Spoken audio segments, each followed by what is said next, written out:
en ton nom, alléluia. Le seul désir de mon cœur, le seul désir de mon cœur aujourd'hui, c'est de suivre tes voix, chanter, chanter, prier en ton nom, Jésus. C'est le seul désir de mon cœur, alléluia. Le seul désir de mon cœur aujourd'hui. Oh Seigneur Jésus, mystère de Dieu, prince de la paix, alléluia. Mon frère, ma soeur, célèbre le nom de Jésus, célèbre la vie de ton Dieu. Oui, oui, le seul désir, dis-lui la vérité, dis-lui la vérité, dis-lui la vérité, mon frère. Il est à l'extrémité du septentrion de nos vies. Dis-lui la vérité, le seul désir de mon cœur, c'est de boire ton sang, Seigneur Jésus. C'est de manger ta chair, Seigneur Jésus. Chanter et célébrer en ton nom. C'est le seul désir de mon cœur, le seul désir de mon cœur, alléluia. C'est de vivre comme toi, chanter, chanter et célébrer ta vie, Seigneur. C'est le seul désir de mon cœur, alléluia. Le seul désir de mon cœur, c'est de t'adorer, Jésus. Chanter, chanter et prier en ton nom, en ton Dieu. Gloire à Jésus, gloire à Jésus, gloire à Jésus. Encore une fois, gloire à Jésus, gloire à Jésus, gloire à notre Sauveur, gloire au Sanctificateur, gloire au Purificateur des cœurs. Oh, personne n'est comme toi, Seigneur. Oh, gloire à Dieu, gloire à mon Sauveur, gloire à mon Rédempteur.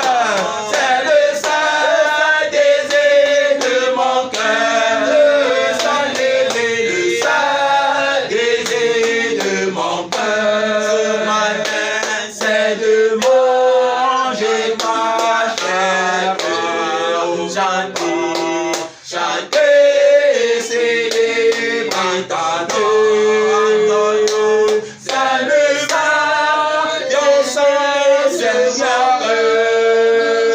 Amen, amen. Le seul désir de mon cœur, mon frère, ma soeur, c'est de boire le sang de Jésus, c'est de manger sa chair. Tu vas prier, tu vas demander au Seigneur d'accomplir le désir de ton cœur. La parole déclare, fais de l'Éternel ton plaisir le plus grand et il te donnera ce que ton cœur désire. Demande à Dieu dans la prière, nous sommes en prière. Qu'est-ce que ton cœur désire, mon frère? Qu'est-ce que ton cœur désire, ma soeur? Qu'est-ce que ton cœur désire en ce matin? Église du Seigneur, appelle, il te répondra.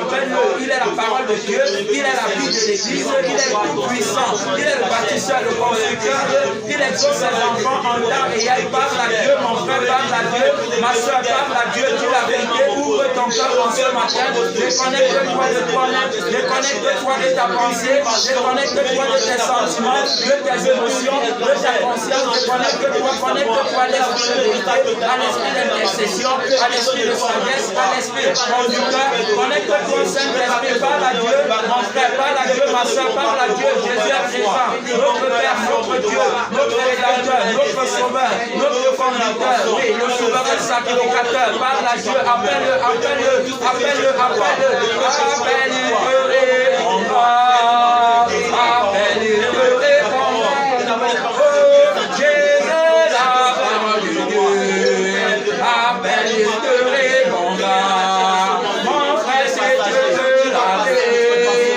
ma soeur, c'est Dieu de la vie,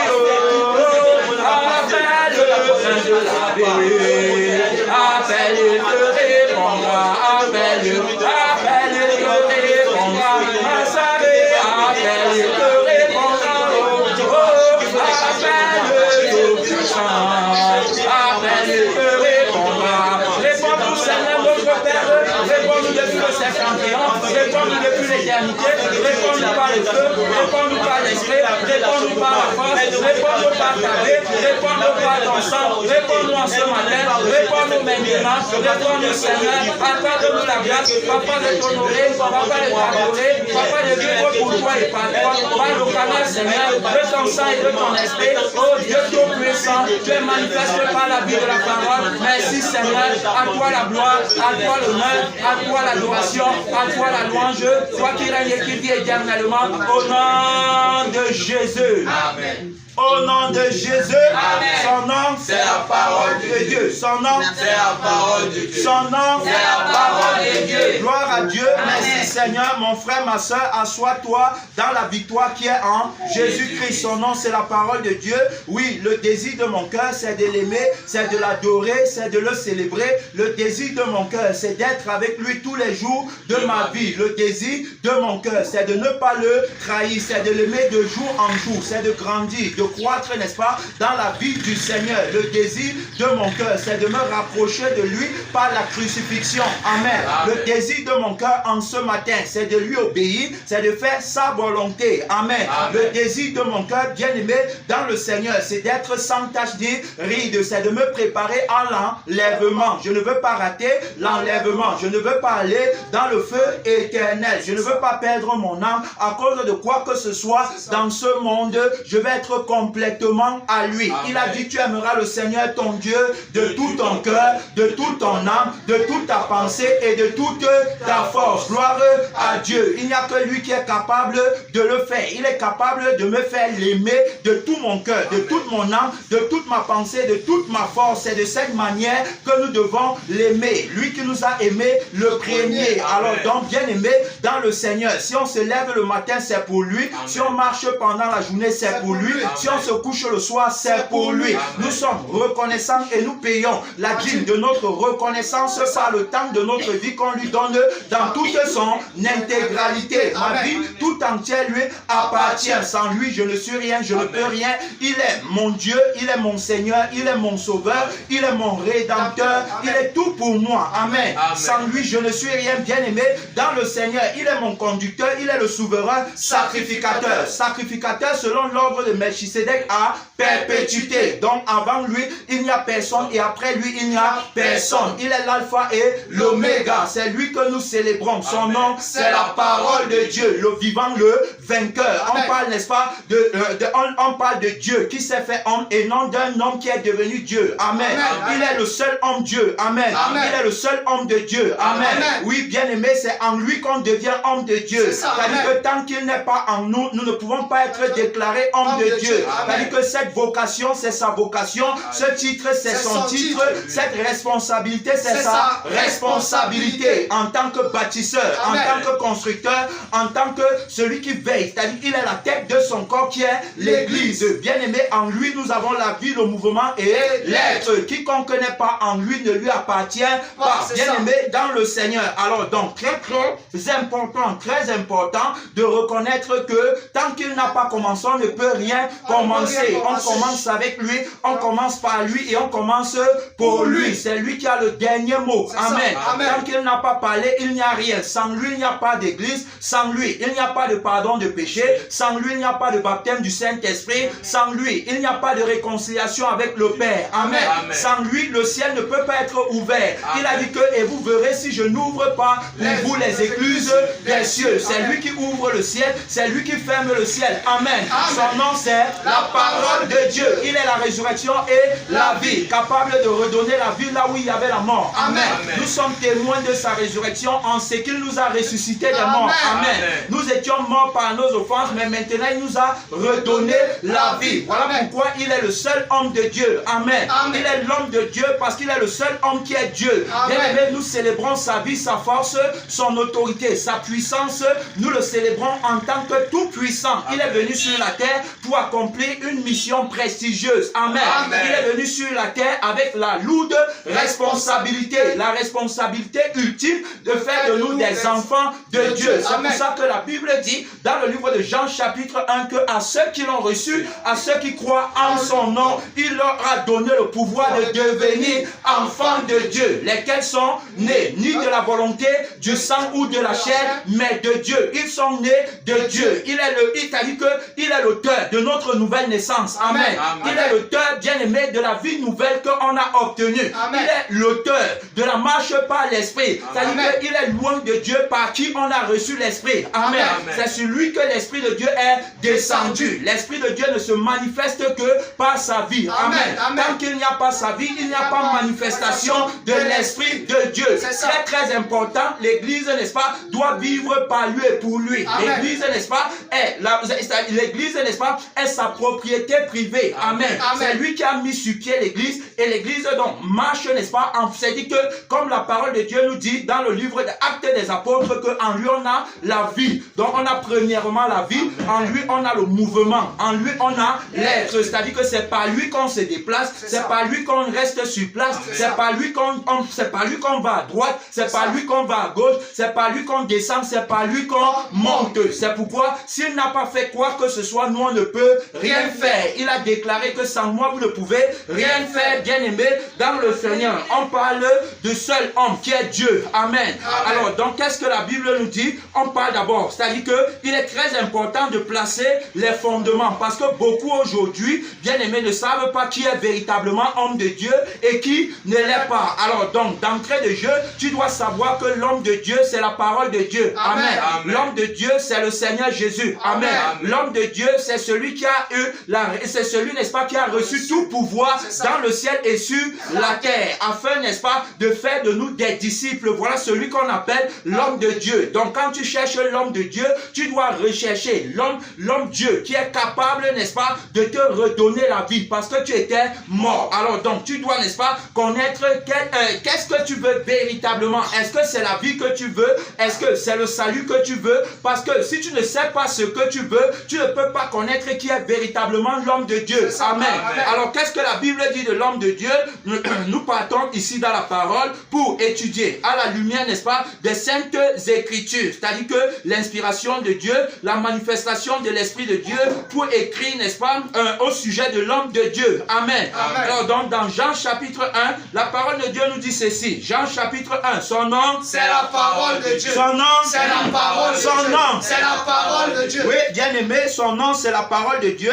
Alors donc au sujet de l'homme de Dieu, la Bible dit ceci dans Jean chapitre 1, verset 1. Au commencement était la parole. Et la parole était avec Dieu et la parole était Dieu. Donc au commencement était la parole. Au commencement était l'homme de Dieu. Était l'homme Dieu. Parce que, alors donc l'homme de Dieu, n'est-ce pas, c'est celui qui s'appelle la parole de Dieu. C'est celui, n'est-ce pas, qui va mettre en évidence ces paroles par lesquelles on peut être sauvé. La Bible dit que ma parole ne retourne pas en moi, tout comme la pluie. Alors je pars dans ce passage rapidement pour que on comprenne, bien aimé, et qu'on soit, n'est-ce pas, dans le contexte précis et la volonté parfaite de Dieu, et qu'on ne fasse pas d'erreur au sujet, n'est-ce pas, de celui qui est Dieu, de celui qui est la parole et de celui qui est l'homme Dieu, de celui qui est l'homme de Dieu. Alors donc dans le livre d'Isaïe 55, la Bible dit ceci, Isaïe 55 à partir du verset 10, comme la pluie et la neige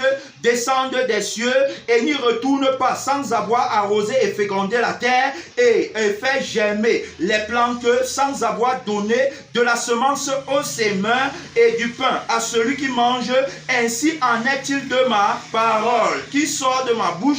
Elle ne retourne point à moi sans effet et sans avoir exécuté ma volonté et accompli mes desseins. Alors donc, voilà, n'est-ce pas, l'objectif de la parole, voilà l'objectif de l'homme de Dieu. Alors donc, on voit qu'au commencement, la parole était avec Dieu et la parole au commencement était Dieu. Voilà, donc n'oublie pas que la parole est Dieu. Et donc, quiconque, n'est-ce pas, parle de l'homme de Dieu, parle parle de la parole de Ça, Dieu. amen. Amen. Alors donc il dit bien que elle était au commencement avec Dieu et toutes choses ont été faites par elle. Rien de ce qui n'a été fait sans elle. Donc rien n'a été fait sans la parole de Dieu. C'est pourquoi on parle, n'est-ce pas, de toute la création qui repose dans la parole. Alors il dit encore que elle était la vie et la vie était la lumière des hommes. Alors donc, bien aimé dans le Seigneur, l'homme de Dieu, c'est celui qui est capable d'apporter la vie. Amen.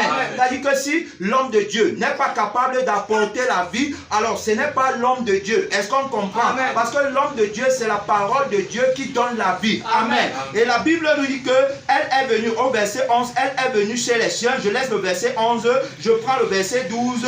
Mais à tous ceux qui l'ont reçu, à ceux qui croient en son nom, elle leur a donné le pouvoir de devenir enfants de Dieu. Donc la mission de l'homme de Dieu, c'est de faire de nous les enfants de Dieu. Alors donc c'est pourquoi on voit clairement que l'homme de Dieu, c'est le Seigneur Jésus. Amen. L'homme de Dieu, c'est la parole de Dieu. Amen.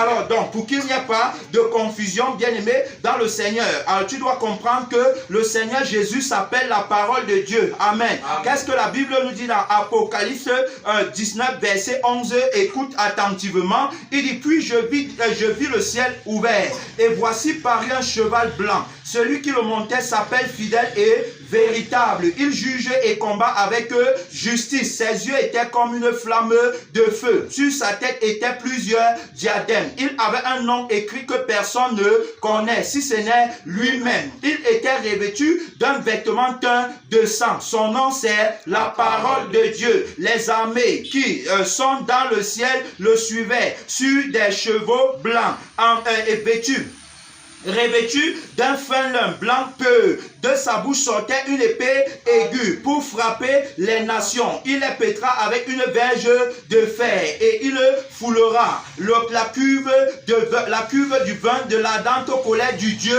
Tout-Puissant. Voilà, la Bible dit qu'il avait sur son vêtement et sur sa cuisse un nom écrit Roi des rois, Seigneur des seigneurs. Le roi des rois, c'est la parole de Dieu. Le juge qui combat avec justice, c'est la parole de Dieu. Celui qui était monté sur le cheval blanc est la parole de Dieu. Alors donc c'est lui qu'on appelle l'homme de Dieu. Bien aimé dans le Seigneur, il faut bien comprendre. On parle encore dans un autre passage, puisqu'on parle de l'homme de Dieu. On parle de celui qui est venu avec pour ambition d'accomplir la volonté de Dieu, qui est de faire de nous des véritables chrétiens, qui est de faire de nous des bien-aimés de Dieu, des premiers-nés en Christ, qui est de faire de nous des enfants de la cité céleste du royaume des cieux. Alors Colossiens chapitre 1 verset 15, il est l'image du Dieu invisible, le premier-né de toute la création, car en lui ont été créées toutes les choses qui sont dans les cieux, sur la terre, les invisibles, les visibles et les invisibles, trône, dignité, domination, autorité, tout a été créé par lui et pour lui. Il est avant toutes choses et toutes choses subsistent en lui. Il est la tête du corps de l'Église. Il est le commencement, le premier-né d'entre les morts, afin d'être en tout le premier. Gloire à Dieu, gloire à Dieu, gloire à Dieu, afin d'être en tout le premier. On parle, n'est-ce pas, de l'image visible du Dieu invisible. Qu'est-ce que la parole de Dieu dit? Car Dieu a voulu que toute plénitude habita en lui, et il a voulu par lui réconcilier tout avec lui-même, tant ce qui est sur la terre que ce qui est dans les cieux, en faisant la paix par lui, par le sang de sa croix. Et vous qui étiez autrefois étrangers et ennemis par vos pensées, par vos mauvaises œuvres, il vous a maintenant réconcilié par sa mort dans le corps de sa chair. Amen. Il vous a réconcilié par sa mort. Alors donc, bien aimé, ici là, pour que tu comprennes que l'homme de Dieu est venu sur la terre pour accomplir une mission bien précise, c'est-à-dire que par sa mort et sa résurrection, il avait la lourde responsabilité de nous réconcilier avec le Père. C'est pourquoi entre Dieu et les hommes, il n'y a qu'un seul médiateur. Son nom, c'est la parole de Dieu. Oui, c'est lui qui a su la médiation. La parole de Dieu qui a le sang de la réconciliation et qui a l'esprit de la réconciliation. Amen. Bien aimé, nous avons reçu le Saint-Esprit par sa mort à la croix. C'est-à-dire que c'est c'est pas à sa mort qu'on a reçu l'Esprit de Dieu. Alors donc, il faut bien comprendre quelle est la mission de l'homme de Dieu. C'est-à-dire que si la parole qui sort de la bouche de l'homme de Dieu ne me donne pas la vie et ne me donne pas l'Esprit, alors donc ce n'est pas la parole de Dieu. Amen. Et on ne peut pas l'appeler homme de Dieu. Amen. C'est-à-dire que l'homme de Dieu, c'est celui qui a les paroles de Dieu. Amen. C'est celui que lorsqu'il parle, je reçois instantanément la vie. Amen. Capable de mettre en pratique ce qu'il dit par le sang et par sa chair que je mange. Amen. Alors donc, le voilà bien aimé dans le Seigneur. La Bible nous dit qu'il est le seul médiateur entre Dieu et les hommes. En dehors de lui, il n'y a pas d'autre médiateur. Il n'y a personne d'autre qui peut ouvrir pour nous les portes éternelles de la gloire, les portes du royaume des cieux. En dehors de lui, il n'y a personne qui peut le faire. Il est question de lui dans le rouleau du livre bien-aimé dans le Seigneur. On parle de Jésus qui est le médiateur. On parle de Jésus qui est celui, n'est-ce pas, qui est venu avec la vie pour nous. Donc celui qui est venu avec la vie.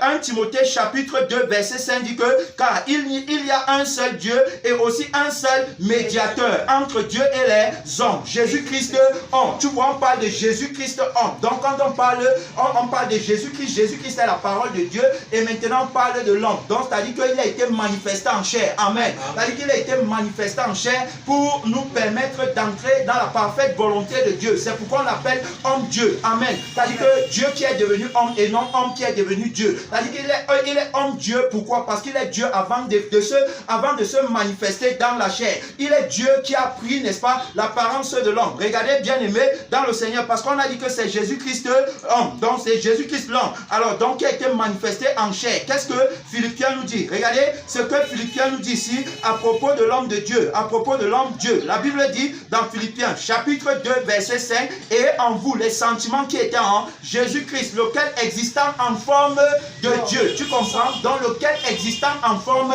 de Dieu. Donc il n'a pas été créé, c'est-à-dire qu'il existe par lui-même. Amen. Il n'a pas de père, il n'a pas de mère. Il est Dieu. Amen. Bien aimé dans le Seigneur, la Bible dit que et en vous les sentiments qui étaient en Jésus-Christ, lequel existant en forme de Dieu. Tu vois, il existe en forme de Dieu. Donc il n'est pas un homme qui est devenu Dieu avant qu'on l'appelle homme de Dieu. Non, mais il est Dieu qui s'est fait, c'est-à-dire qui a pris la forme humaine afin d'être manifeste quant à la chair pour détruire la vie de la chair. En fait, s'il est venu sur la terre, c'est parce qu'il voulait détruire la vie de la chair. Amen. Parce que la Bible nous dit que la chair est inimitié contre Dieu. Pourquoi? Parce qu'elle ne se soumet pas à la loi de Dieu et qu'elle ne le peut même pas. Alors donc sa mission était, n'est-ce pas, de tuer complètement la chair et non, c'est-à-dire de tuer la chair qui ne peut pas obéir à Dieu. Attention, frères et sœurs, sa mission n'était pas d'arranger la vie de la chair. Est-ce qu'on comprend? Mais sa mission était de tuer la chair afin, n'est-ce pas, de bâtir un homme nouveau capable d'obéir à Dieu. Amen. C'est pourquoi la Bible nous dit bien qu'il a inauguré le chemin de l'obéissance par son sang. Est-ce qu'on comprend? C'est par son sang qu'il a inauguré le chemin. Tu peux lire dans Hébreux chapitre 9. Tu vas voir que Jésus est celui que tu dois suivre véritablement. Alors, dans verset 6, lequel existant en forme de Dieu n'a point regardé comme une proie à arracher d'être égal avec Dieu. Amen. Tu vois, donc il était égal avec Dieu. On parle de Dieu le Père, Dieu le Fils et Dieu le Saint-Esprit. Il a dit qu'il est parfaitement un avec le Père. Et il a également reçu la mission de nous réconcilier avec le Père pour qu'ensemble on soit parfaitement un. Alors donc, il va le faire, n'est-ce pas, par le sang qu'il va apporter, par l'Esprit qu'il va apporter et par l'eau de la parole qu'il va apporter. Les trois étant d'accord pour l'œuvre de notre sanctification, afin qu'on soit parfaitement un avec lui. Son nom c'est la parole de Dieu. Lui, son nom c'est la parole de Dieu. Son nom c'est la parole de Dieu. Bien-aimé dans le Seigneur, verset 7, mais s'est dépouillé lui-même en prenant la forme du serviteur, en prenant la forme de serviteur. Amen. Amen. Amen. Amen. Il a pris la forme du serviteur. On ne dit pas que c'est le serviteur qui a pris la forme de Dieu, mais c'est Dieu qui a pris la forme du serviteur. Alors, et la Bible a dit tout à l'heure qu'il est l'image visible du Dieu invisible. C'est pourquoi il disait lui-même que celui qui m'a vu a vu le Père. Alors, donc, bien-aimé dans le Seigneur, il va dire que, mais s'est dépouillé lui-même en prenant la forme de serviteur, en devenant semblable aux hommes. C'est pourquoi on l'appelle l'homme de Dieu. C'est pourquoi on l'appelle homme-dieu. C'est-à-dire que l'homme de Dieu, c'est celui qui est homme-dieu. Est-ce qu'on comprend? L'homme de Dieu, ce n'est pas un pasteur, ce n'est pas un prophète, ce n'est pas un missionnaire, un évangéliste, un docteur ou un apôtre. Amen. L'homme de Dieu, c'est le Seigneur Jésus. Amen. L'homme de Dieu, c'est la parole de Dieu. Amen. Alors, donc, nous ne sommes que des vases entre ses mains. C'est-à-dire que tous les titres, toutes les responsabilités, toutes les positions lui appartiennent. Amen. Donc, il n'y a rien qui est pour l'homme. Il n'y a rien qui est pour la chair. Il n'y a aucune gloire à tirer. Amen. C'est-à-dire que c'est lui qui fait tout le travail. C'est-à-dire que sans lui, il n'y a pas d'accomplissement de la volonté de Dieu. Il faut qu'on comprenne très bien, bien aimé, dans le Seigneur. Il n'était pas fou en disant que celui qui me mange vivra par moi. C'est-à-dire que celui qui me mange, c'est-à-dire celui qui est en moi et en qui je suis. Voilà celui qui va accomplir la volonté du Père. Non pas lui, mais moi en lui. Amen. Voilà ce qu'il voulait dire par là. Alors, donc, il dit qu'il a pris la forme du serviteur devenant semblable aux hommes et ayant paru comme un simple homme, il s'est humilié lui-même en se rendant obéissant jusqu'à la mort et même jusqu'à la mort de la croix. Tu vois, donc ici c'est pas sa mort bien-aimée qui nous a donné la capacité de devenir enfant de Dieu. C'est pas sa mort. Voilà le témoignage qui ne doit pas être ignoré. Quiconque ignore ce témoignage ne peut pas connaître véritablement qui on appelle l'homme de Dieu. Amen. C'est-à-dire que l'homme de Dieu, c'est celui, n'est-ce pas, qui est venu sur la terre afin que par sa mort et sa résurrection, on obtienne le privilège, on obtienne la grâce ultime de devenir enfant de Dieu et d'avoir une place dans son royaume. Il est le roi des cieux. Amen. C'est-à-dire que c'est lui, c'est par lui que le royaume des cieux vit. C'est-à-dire que sans lui, il n'y a pas le royaume des cieux. C'est-à-dire qu'il est la parole de Dieu, la parole vivante et permanente de Dieu, la semence incorruptible par laquelle on épouse la vie de Dieu, on épouse la loi du ciel et on l'applique sur la terre. Gloire à Dieu. Alors donc, bien aimé, dans le Seigneur, tout ceci se fait par lui. Alors donc, maintenant, il est question pour nous d'examiner les paroles de l'homme de Dieu. Amen. Pour ne pas se tromper. Dans le livre de Matthieu, je commence dans Matthieu, on va examiner ensemble les paroles de l'homme de Dieu. Alors donc, pour que toi, n'est-ce pas, qui écoutes cette parole, que tu ne te laisses pas tromper par l'esprit de la fausse prophétie. Amen. Que tu ne te laisses pas tromper, que tu aies, n'est-ce pas, la connaissance de la vérité pour parvenir à la perfection. Amen. C'est-à-dire que la vie qu'il te faut pour être agréable à Dieu, la vie qu'il te faut pour ne pas rater l'enlèvement, la vie qu'il te faut pour ne pas au dernier jour de ta vie sur la terre finir ta course dans le feu éternel. Donc ce qu'il te faut, bien aimé, ça repose dans les paroles de l'homme de Dieu. Amen. L'homme de Dieu a les paroles de la vie éternelle. Pierre a dit, à qui irions-nous? Seigneur, tu as les paroles de la vie éternelle. Tu es le seul homme de Dieu et tu es le seul homme Dieu. Ça dit que c'est toi, ça dit que c'est en fonction de toi que tout se fait, que ta volonté soit faite sur la terre comme elle est faite dans le ciel. Alors donc, bien aimé, dans le Seigneur, qu'est-ce qu'il dit cela? Dans le livre de Matthieu, je m'en vais te lire les paroles de l'homme de Dieu dans Matthieu. Alors donc, je commence, n'est-ce pas, dans Matthieu, chapitre 16, ici là, pour qu'on regarde ensemble la problématique établie par l'homme de Dieu. Amen. La problématique établie par l'homme de Dieu. Donc dans Matthieu, chapitre 16, à partir du verset 24, qu'est-ce qu'il dit cela? Il va dire ceci. Alors Jésus dit à ses disciples, si quelqu'un veut venir après moi, qu'il renonce à lui-même, qu'il se charge de sa croix et qu'il me suive. Car celui qui voudra sauver sa vie la perdra. Mais celui qui perd sa vie à cause de moi la retrouvera. Voilà, c'est l'homme de Dieu qui est en train de parler. Au verset 26, il va dire, et que servirait-il à un homme de gagner tout le monde s'il perdait son âme? Ou que donnerait un homme en échange de son âme? Voilà la problématique que l'homme de Dieu a établie. Que sert-il à un homme de gagner toute la terre s'il perd son âme? Alors, donc, on est tous d'accord que l'homme de Dieu n'est pas venu promouvoir la vie de la terre. Amen. Amen. Il est venu promouvoir la vie du ciel. Amen. Amen. Alors, donc, c'est pourquoi il va dire que sert-il d'avoir tout ce que tu veux sur la terre si à la fin tu perdais ton âme? Donc, quand tu t'appuies sur la problématique qu'il a établie ici, tu ne peux pas te tromper. C'est-à-dire que quoi? Quand tu viens à l'église pour chercher la vie éternelle et non les choses de la terre, tu ne cours pas le risque d'être trompé par le mystère du faux prophète qui, lui, va mettre sur pied une autre problématique qui lutte contre celle-ci. La problématique du faux prophète, c'est laquelle? C'est que sert-il à un homme de gagner son âme s'il perd les choses de la terre? Voilà la problématique du faux prophète. C'est pourquoi tu vas voir, beaucoup sont trompés parce qu'ils veulent le mariage, ils veulent les enfants, ils veulent les voitures, ils veulent les maisons, ils veulent voyager, ils veulent avoir des gros comptes en banque. Voilà tout ce qu'ils recherchent et c'est à cause de l'objet de leur convoitise qu'ils sont portés vers l'église. Amen. Amen. Alors, donc, à partir, n'est-ce pas, de cette thématique ou encore de cette problématique qu'ils veulent résoudre, le faux prophète va inévitablement les tromper. Amen. Amen. Alors, donc, l'homme de Dieu, n'est-ce pas, commence en plaçant les fondements de la crucifixion. C'est pourquoi l'apôtre Paul, qui portait en lui l'homme de Dieu, puisqu'il a dit que si je vis, ce n'est plus moi qui vis, mais c'est Christ qui vit en moi. Donc, c'est l'homme de Dieu qui vit en moi. C'est l'homme de Dieu qui vit en moi. C'est la parole de Dieu qui vit en moi. Alors, donc, il va prononcer les paroles de l'homme de Dieu. Amen. Amen. Il va prononcer les paroles de Dieu. Amen. Amen. Il va dire que quoi? Il va dire que loin de moi la pensée de me glorifier d'une autre chose que de la croix de notre Seigneur Jésus-Christ, par laquelle le monde est crucifié pour moi, tout comme je suis crucifié pour le monde. Alors donc on commence par la crucifixion. Amen. Amen. Alors donc bien aimé, il établit cette problématique. Et regardez, je suis en train, n'est-ce pas, de lire les paroles du seul homme qui est Dieu. Amen. Amen. Il dit ici dans le livre de Luc chapitre 14, Luc 14, il dit cela, bien aimé dans le Seigneur, Luc chapitre 14 verset 25, de grandes foules. Amen. Amen. Amen. Amen. Gloire à Dieu. Amen. Gloire à Dieu. Amen. Gloire à Dieu. Amen. Alors, il dit ici, de grandes foules faisaient route avec Jésus.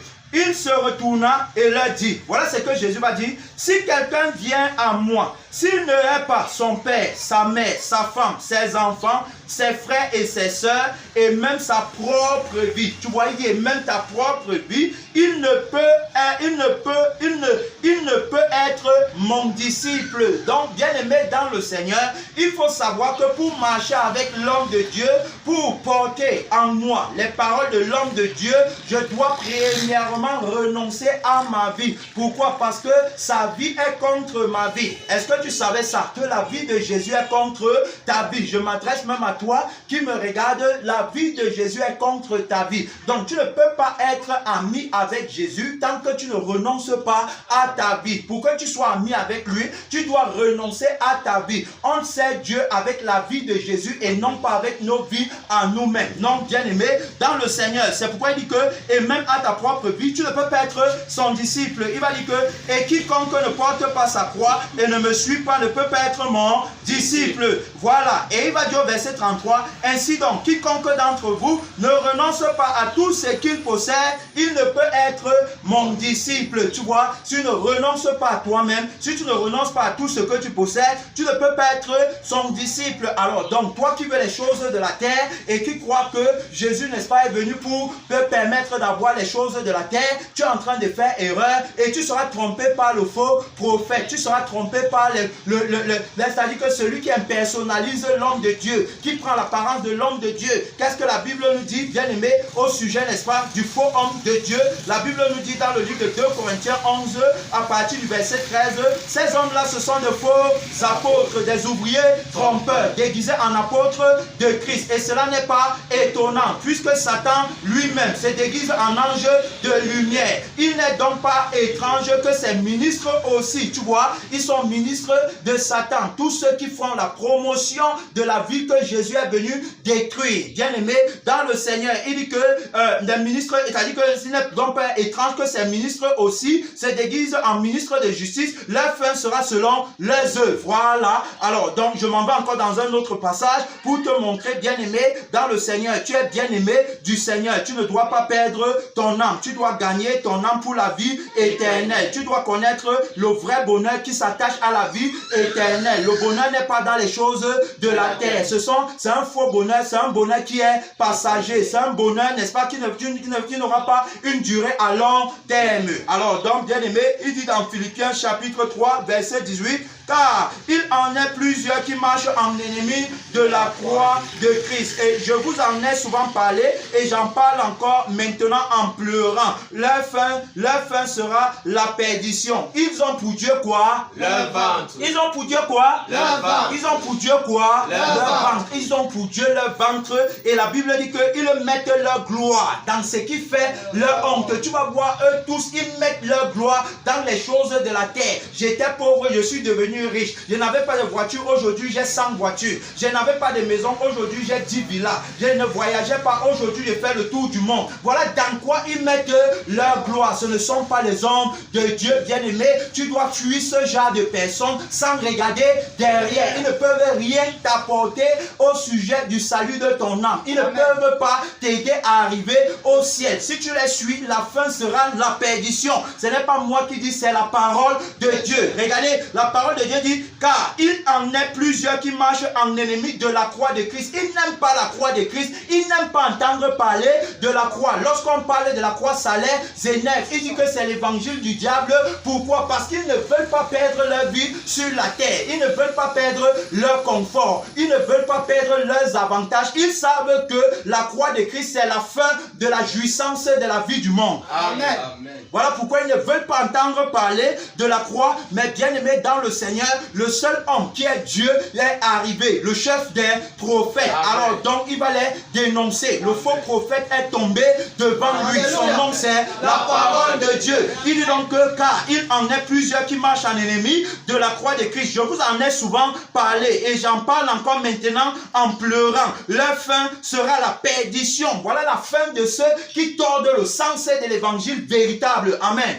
C'est la perdition. C'est-à-dire que tant qu'il n'y a pas de repentance pour revenir à la voie de la vérité, la voie qui mène à la vie, le chemin qui est étroit, Jésus n'a jamais dit que ça sera un chemin large, mais il a dit que ça sera un chemin étroit, rocailleux, resserré et parsemé d'embûches. Voilà le chemin qui conduit à la vie et qu'il y a très peu qui empruntent ce chemin. Alors donc il dit que leur fin sera la perdition. Ils ont pour Dieu leur ventre, ils mettent leur gloire dans ce qui fait leur honte et ils ne pensent qu'aux choses de la terre. Amen. Amen. Gloire à Dieu. Amen. Ils ne pensent qu'aux choses de la terre. Tu vois, aux choses de la terre. Ils ne pensent qu'aux choses de la terre. Quiconque, bien aimé, dit connaître Dieu et pense aux choses de la terre, celui-là ne connaît pas Dieu. Regarde ce que l'apôtre Paul a dit dans le livre de Philippiens, chapitre 3, verset 7. Je n'ai plus assez de temps. Philippiens 3, 7, il dit, mais ces choses qui étaient pour moi comme des gains. Il parle des choses de la terre. Ces choses qui étaient pour moi comme des gains, je les ai regardées comme quoi? Comme une perte. Comme quoi? Comme une perte à cause de Christ. Tu vois? Donc, c'est-à-dire que le fait d'avoir perdu les choses de la terre, c'est le résultat de la crucifixion avec Christ. C'est pourquoi il a dit que j'ai été crucifié avec Christ. Dans le livre de Galates, chapitre 2, verset 20. Il dit que, et même je regarde toutes choses comme une perte à cause de l'excellence de la connaissance de Jésus-Christ mon Seigneur, pour lequel j'ai renoncé à tout et je les regarde comme de la boue afin de gagner Christ. Tu vois, voilà quelqu'un qui a la connaissance de l'homme qui est Dieu. Voilà quelqu'un qui a la connaissance véritable de Dieu. La vie éternelle consiste en ce qu'il te connaît. Jean chapitre 17 verset 3. Alors donc, tu ne peux pas prétendre connaître Dieu quand tu valorises encore le matériel et les choses de la terre. Amen.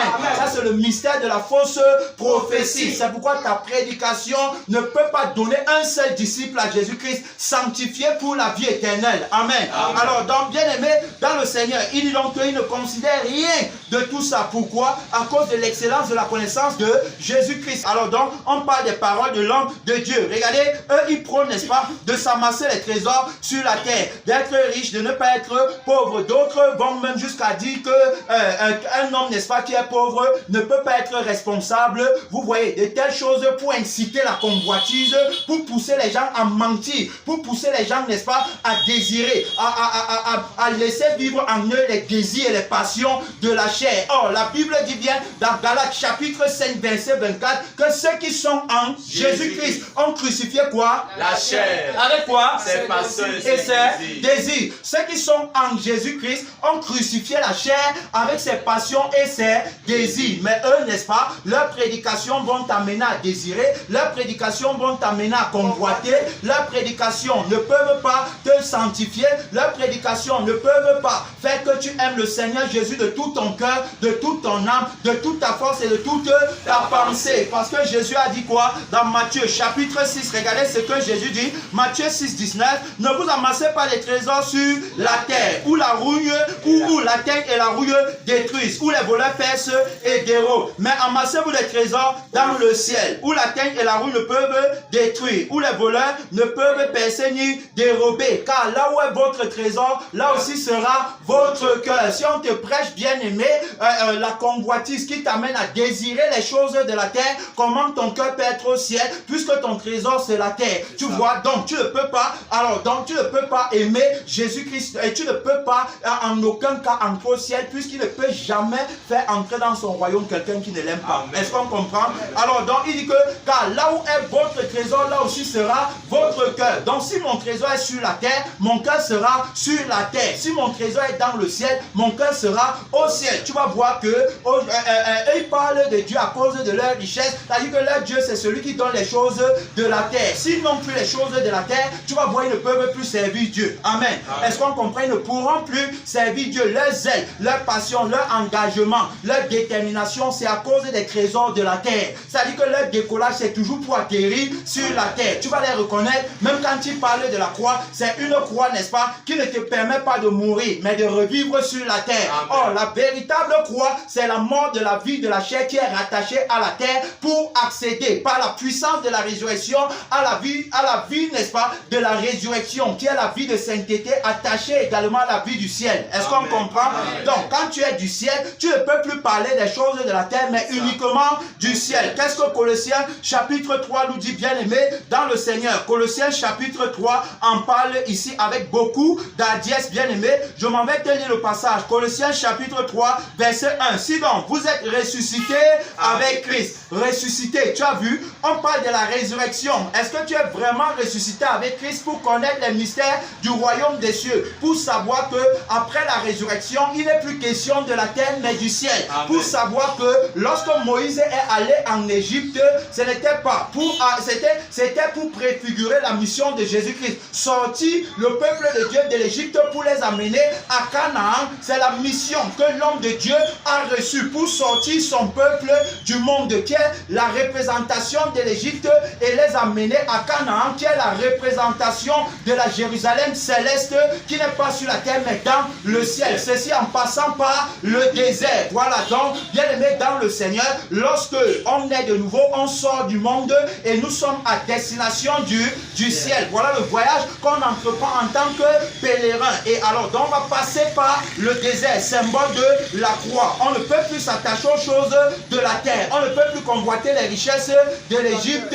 Si quiconque convoite les richesses de l'Égypte devient une statue de sel. Donc il a regardé en arrière. C'est pourquoi tous ceux qui murmuraient, qui se plaignaient qu'en Égypte on mangeait la viande, les concombres et autres, alors donc ne sont pas entrés à Canaan. Ils ont murmuré contre Dieu. Et la Bible dit que ces choses-là sont arrivées pour nous servir d'exemple. Donc la femme de Lot n'est pas arrivée à la ville de refuge. Pourquoi? Parce qu'elle a convoité les biens qu'elle avait à Sodome et Gomorrhe. Autrement dit que son mari et elle avaient, alors que Dieu avait dit de ne pas regarder en arrière. La Bible nous dit dans le livre de Luc chapitre 9 verset 62 que quiconque met la main à la charrue et regarde en arrière n'est pas propre pour le royaume des cieux. Alors donc nous sommes complètement sortis du monde. Pas question pour nous de parler des choses du monde. C'est Christ et Christ crucifié. Voilà. Donc il dit bien que si vous êtes ressuscité avec Christ, cherchez les choses d'en haut, où Christ est assis à la droite de Dieu. Affectionnez-vous. Au verset 2, affectionnez-vous aux choses d'en haut et non à celles qui sont sur la terre. Car vous êtes morts. Vous êtes morts. Et votre vie est cachée avec Christ en Dieu. Il dit bien que quand Christ, votre vie paraîtra, alors vous paraîtrez aussi avec lui dans la gloire. Gloire à Dieu. Tu vois, Christ est notre vie. Tu vois, c'est l'homme de Dieu qui est notre vie. C'est l'homme de Dieu qui vit en nous. C'est les paroles de l'homme de Dieu qui sortent au travers de nous, qui font de nous des hommes de Dieu. C'est-à-dire que c'est sa vie en nous. Donc, si on a perdu sa vie, on a automatiquement perdu ses paroles. Et en l'occurrence, on n'est plus homme de Dieu. Oui, parce que c'est lui qui porte le titre en nous. Est-ce qu'on comprend? Apôtre, prophète, pasteur, évangéliste, missionnaire, docteur et tout ça, c'est Jésus seul qui porte les titres en nous.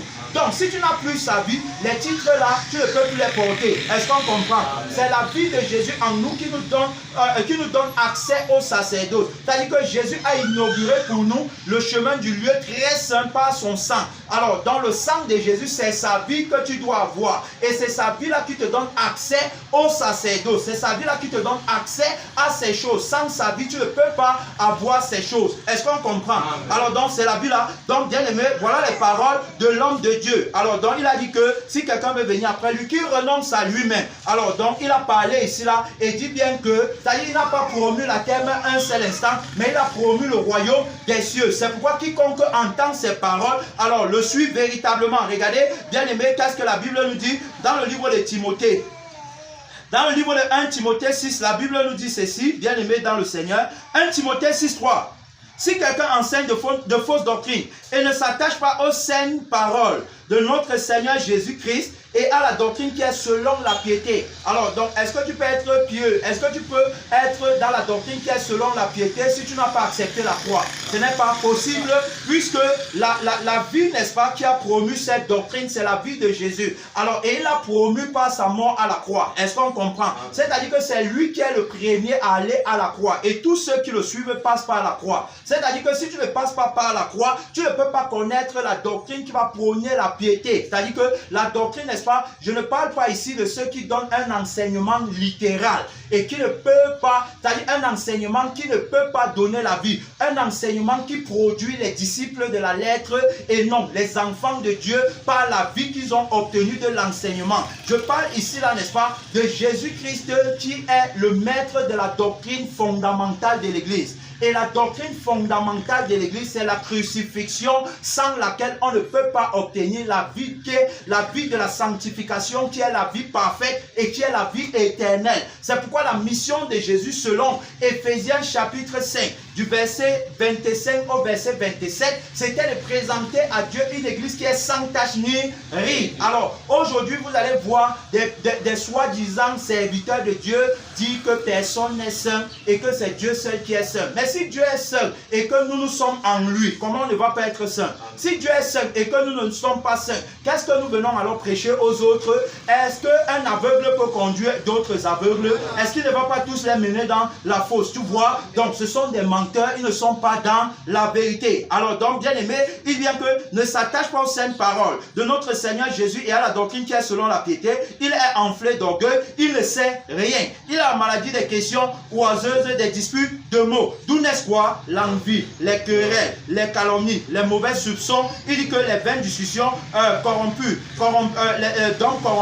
d'entendement, privés de la vérité, croyant que la piété est une source de gain. Tu vois? Alors donc voilà ce que ça produit. C'est pourquoi tu vas les voir, jamais ils ne cessent de murmurer, de se plaindre de leur sort. Toujours, ma vie ne va pas bien. Toujours en train de s'inquiéter par rapport aux choses de la terre. Jamais en train de s'inquiéter par rapport au salut de leur âme. Jamais en train de s'inquiéter par rapport au feu éternel qui les attend à cause de la vie qu'ils veulent gagner sur la terre. Alors donc, bien aimé, tu as bien compris. On va revenir par la grâce de Dieu, par la Dieu. Remercie le Seigneur Jésus-Christ pour cette première partie. Remercie le Seigneur Jésus. Dis-lui merci, dis-lui merci, dis-lui merci. Pourquoi beaucoup sont trompés, bien aimés, dans le Seigneur? Attends, mon frère, assois-toi, assois-toi, assois-toi, ne prie plus, assois-toi, bien aimé, dans le Seigneur, ne prie plus. Alors, donc, regardez, je disais tantôt que beaucoup de personnes sont trompées. Pourquoi? Parce que quand ils partent à l'église, ils ne partent pas chercher le salut de leur âme, mais ils partent rechercher les choses de la terre. Voilà pourquoi ils seront trompés par le faux prophète. Amen. Ils seront trompés par l'esprit de la fausse prophétie. prophétie qui va centrer leur attention et leur convoitise sur les choses qui leur recherchent et non sur la recherche de la vie éternelle. Alors donc à partir de là, ils ne peuvent pas avoir le discernement nécessaire pour reconnaître que celui-ci est de Dieu et celui-ci ne l'est pas. Alors donc le conseil c'est quoi? C'est que lorsque tu pars à l'église, tu dois, n'est-ce pas, t'appuyer sur ce que Dieu a dit, en l'occurrence sur la problématique que Jésus lui-même a établie en tant que le modèle suprême dans la nouvelle alliance. Montre-moi un seul passage, bien aimé, où Jésus lui-même a conseillé quelqu'un de devenir riche sur la terre avec un passage à l'appui. Alors donc ce n'est pas ça. Donc quand tu pars à l'église, cherche le salut de ton âme. Quand tu cherches le salut de ton âme, tu vas t'appuyer sur les paroles de Jésus et de personne d'autres. Quand on lit les Paul, les Pierre et les autres, c'est Jésus qu'on voit. Quand on les lit, c'est Jésus qu'on voit. Ils ont écrit par l'esprit de Jésus et non pas par leur esprit à eux. Donc c'est Jésus. Tu dois t'appuyer sur lui. L'apôtre Paul a dit, soyez mes imitateurs comme je le suis moi-même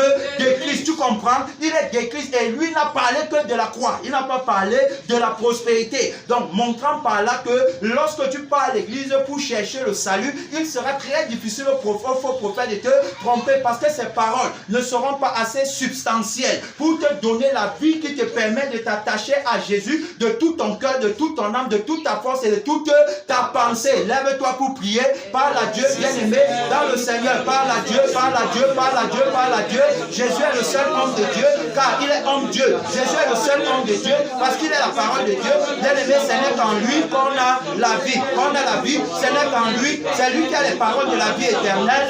C'est en s'attachant à lui, bien-aimé, qu'on devient, n'est-ce pas, des oliviers florissants, remarquables par la beauté de leurs fruits. Merci Seigneur, notre Dieu, notre Père, pour ce message. Papa, nous te bénissons, nous te rendons grâce. Papa, nous te levons, nous t'exaltons, parce que tu es venu, Seigneur Jésus, en tant que le chef des prophètes, en tant que le seul homme qui est Dieu. Papa, pour faire tomber les écailles de nos yeux et pour nous aider à lutter contre le mystère de la fausse prophétie, pour nous aider à lutter contre la chair avec ses désirs et ses passions. Papa, tu as mis en évidence la vie et l'immortalité par l'évangile, par la prédication de la croix. Seigneur Jésus, prédication par laquelle on accède à la véritable sagesse, prédication par laquelle on accède à la sainteté, à la pureté, à la perfection, prédication par laquelle on accède à la connaissance du mystère caché de Dieu qui est le royaume des cieux, trésor précieux pour nous les vrais témoins, les vrais enfants de Dieu, les vrais disciples. Papa, tu es tout pour nous. Papa, tu es notre trésor le plus précieux. Loin de nous, Seigneur, la pensée de nous glorifier d'une autre chose que de ta croix. Oh éternel, notre Père de notre roi, Papa, nous renonçons avec joie à tous les plaisirs de la chair, à tous les désirs de la chair, Papa, à toutes les possessions que nous avions avant de te rencontrer sur la terre. Papa, nous sommes très heureux, très joyeux de perdre ces choses à cause de l'excellence de ta connaissance, Seigneur Jésus-Christ, pour lequel nous avons renoncé à tout et nous les regardons comme de la boue afin de te gagner, Seigneur, non pas avec notre justice, celle qui vient de la loi, mais celle qui vient de toi, Seigneur. Papa, reçois tout ce qui te revient de toi. Toi qui règnes éternellement depuis l'extrémité du septentrion. Nous te donnons, Seigneur Jésus, la gloire, la majesté, la magnificence au nom de Jésus.